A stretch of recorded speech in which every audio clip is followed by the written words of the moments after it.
معزز ناظرین، سب سے پہلے مہندی کس نے لگائی؟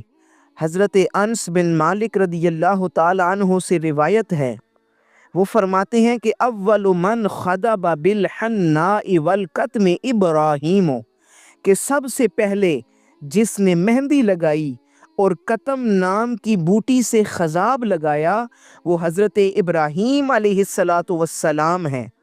اور سب سے پہلے سیاہ رنگ کا خضاب لگانے والا کون ہے؟ حضرت مجاہد رضی اللہ تعالی عنہ سے روایت ہے، وہ فرماتے ہیں کہ اول من خضب بالسواد فرعون، کہ جس نے سب سے پہلے سیاہ خضاب لگایا یعنی اپنے بالوں کو سیاہ رنگ سے رنگا، وہ فرعون تھا۔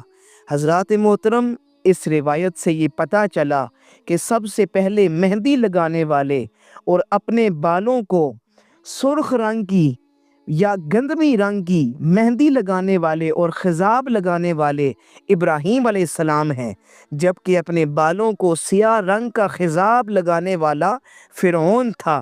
اسی لیے شریعت نے سیاہ خضاب لگانے سے منع کیا ہے اور حکم دیا ہے کہ اگر بالوں یا داڑھی کو سیاہ خضاب لگانا ہو تو اسے سرخی مائل یا مہندی یا گندمی خضاب ملا کر استعمال کیا جائے۔